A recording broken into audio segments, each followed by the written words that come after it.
Hello all, welcome back to Edgemoon Tutorials. In this video, let us see about the difference between the deterministic pushdown automata and non-deterministic pushdown automata. So first of all, we discuss about the deterministic PDA, so which is almost similar like a NFA and DFA concept, where in DFA, in any transition state, that is delta, there will be only one possible next production rule, that is the state on reading an input symbol goes to particularly one state, so that we can determine the next possible state. So if the tuples of the PDA are taken, the tuples of PDA are machine m equal to q sigma delta q naught f and capital lambda and z naught. So first five are already common with the finite automata. The last two are with respect to the stack. Now coming to the delta transition, the delta transition in a deterministic PDA is q cross sigma cross z naught goes to q and capital lambda star. So here we can understand that on any state with reading an input symbol and checking the top symbol of the stack, that is z naught, we go to the next state possibly and do some stack operation, so that lambda star indicates either push, pop, or leaving the stack as it is. So quite a few problems are discussed in this series, where all the machines that are designed with pushdown automata are actually deterministic PDA, all the previous examples what you have taken. So we consider one more example for accepting a string. So let us take a language which is generated as L is equal to WCWR, where W indicates it's a word, that is a combination of the sigma terminals, that is 0 and 1, and C is also an input symbol here. So WR is the reverse of the word W. So for example, W is equal to 011, so WR will be the reverse of that string, so WR is equal to 110. So finally the string WCWR can be obtained as 011C110. So whatever the input string that is contained in W, so WR will be reverse of that. And now the strings that are in this language are WCWR, so which is given as W followed by C and then followed by WR. So the logic here is, in this pushdown automata, we try to push the elements or the string that is obtained in W into the stack. So once when the C is encountered, we conclude that the W is completed, that is the input symbol for W is completed. Then we try to pop out the symbols which are in the stack that is matched by the next occurrence of the input symbol. For example, if the input string is 011C011, this is actually WCW, not WCWR. So if at all we push the first three elements, that is up to C, into the stack, 011 will be in the stack, that is in the reverse order. So after the occurrence of C, we try to pop out the elements from the stack, but matching here, the string is 0 after C, but the top element of the stack is 1, which indicates that that is not equal to the WR. So here it encounters a failure state, that is it is not accepted. But if it is WCWR, for example, like if the input string is 011C110, after pushing into the stack 011, and when C is encountered, we change the state and now match the string that is followed after C with the elements in the stack. So if it is same, then we can conclude that it is the reverse of W. So the production rules can be written as, these are the first 6 production rules for the pushdown automata, where we just only push the string, that is whatever the W is containing. So initially the first 2 states are when stack is containing a Z0, that is we are not taking an empty stack here, we are just having a element Z0 in the stack. So whatever the first symbol, that is either 0 or 1, they will be pushed in the first 2 states. And coming to the next one, after pushing a symbol, whether it is 0 or 1, they will be pushed into the stack, whatever the element is in the stack. So all the strings for W is pushed in these 6 possible combinations, that is the transitions. Now once when C is occurred, that is the input symbol C is occurred, we generally stop pushing the elements into the stack, we just change the state. So the occurrence of C can be when there is an element of X or Y in the stack. So we can write 2 production rules for the occurrence of C like the following. So this is given as the following 2 transition rules that is given here on the left hand side. So here when C is occurred and then the stack is containing X here, it doesn't change any symbol in the stack, we just leave it as, we don't do any operation, we just change the state to Q1, and even if it is having Y in the stack, again we don't change that, we don't do any push or pop operation, we just change the state to Q1. Now in the state Q1 we try to pop out the elements if at all it is matched with the top element of the stack, that is if the input symbol is 0 and the stack is containing X, then we will pop out, and if the input symbol is 1 and the stack is containing Y, we then pop out. So the production rules of that after going into the Q1 state can be written as the following two transitions, that is when Q1 state has encountered input symbol 0 and stack is containing X, then we pop out that element, and when Q1 state is encountered as symbol 1 and if there is a top element of Y, again we can pop out the elements. So any other combination is not accepted here because that doesn't give us the WR there. So likewise, if all the input symbols are completed and the stack is popped out successfully with only the Z0 element, that is the initial element, then we go with the final state. So that is the last transition we write when in Q1 state and the input symbol is completed, so we have written epsilon here, and the stack symbol is Z0, which is the initial element in the stack. So that indicates that equally the elements are popped out, that is W is pushed, and after C exactly WR is popped out again, so therefore it goes to the final state. So this is how a deterministic finite automata works when for the language WCWR.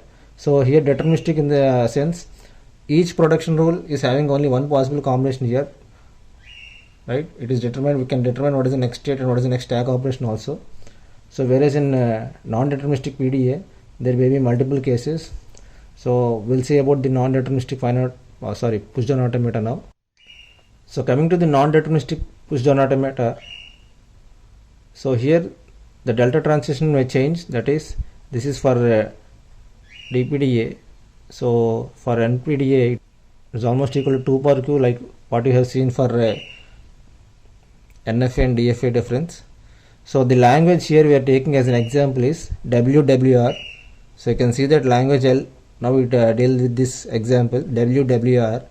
Now the strings that can be formed here with WWR are, for example, if W is equal to 011, WR will be 110, then WWR will be equal to 011110. Now here the challenge is what is the stack operation we do, that is we should be able to push the W into the stack and pop out from WR. In the previous example we know that there is a symbol called C in between W and WR, so we push the W until the input string occurs as C, the input symbol C, and after the occurrence of input symbol C we are able to change the state and pop out respectively. But here we doesn't have any symbol like C in between W and WR, so we can not be able to conclude what is the length of the W here, because the input symbols, we cannot count the symbols initially. Like if there are 6 symbols, we know that we can push 3 symbols into the stack and pop out the remaining 3, but here we don't know the length of the string or else the length of the W word here, so we will be unable to know up to where actually the string should be pushed into the stack and from where it should be popped out. So one logic here, what we proceed is, we can see that whatever the last symbol in W, that will be the first symbol in WR.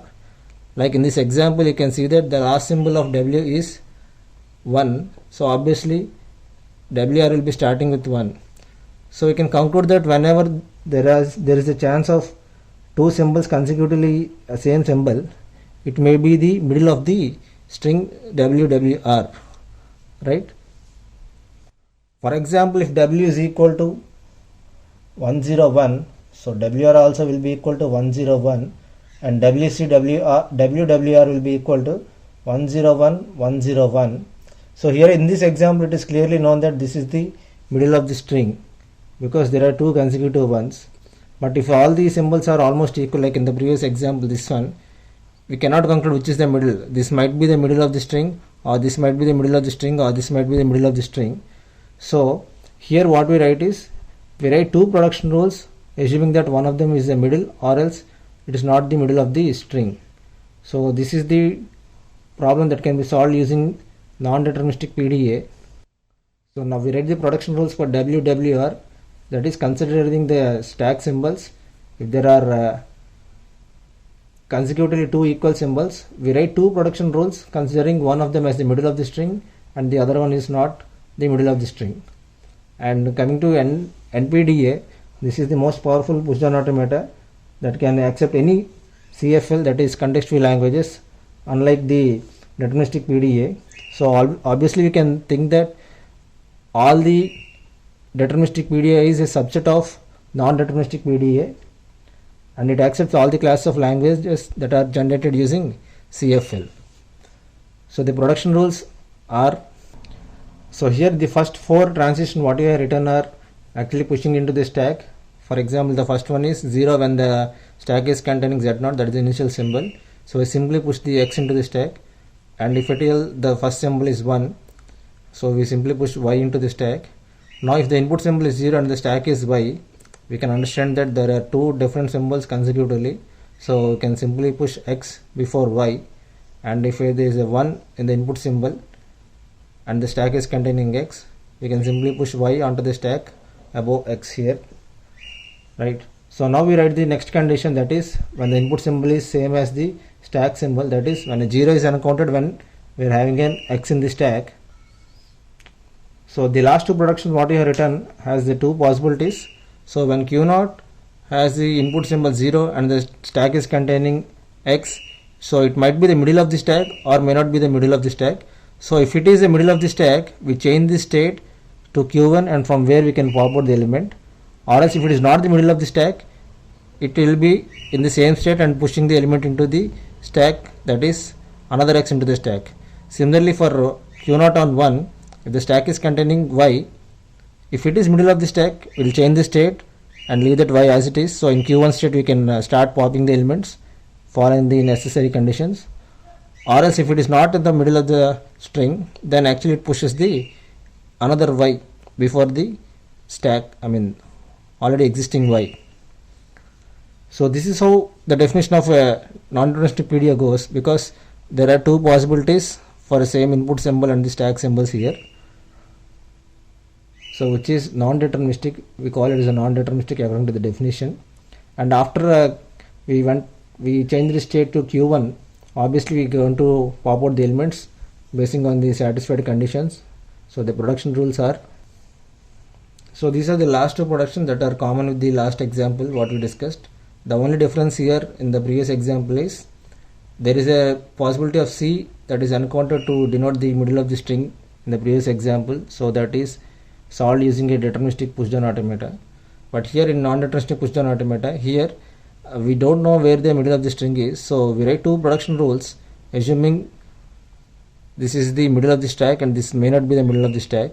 So the two possibilities, so if any of the combination, for example if you take W is equal to 0 1 1, so WR will be equal to 1 1 0, so WR will be equal to 0 1 1 1 1 0. So the process continues here. This will be pushed into the stack, this will be pushed into the stack. When the second one is encountered, you know these are two consecutive ones, so we write two different rules, that is considering this is the middle of the stack and not the middle of the stack. So the machine will be considering all the possible combinations, and at some point the machine is accepting the language. If at all any case it is accepted, then we can conclude that the given string is in this particular language. So this is about non-deterministic pushdown automata compared to your deterministic pushdown automata. And there is one more variation of the pushdown automata which is quite rarely used, that is a pushdown automata with two stacks. So we'll just have the diagram of that. So just for an understanding purpose, you can see the diagram here, the pushdown automata with two stacks, where there is an input symbol, input tape, the read-write head, the finite control, and there are two stacks.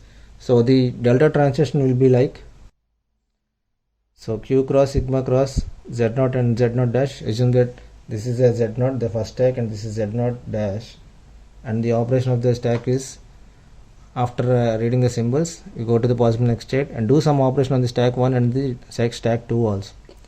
So this is another variation of the pushdown automata with 2 stacks. So in the next video we can discuss about the conversion of CFG to a PDA and pushdown automata to equivalent CFG. Thank you.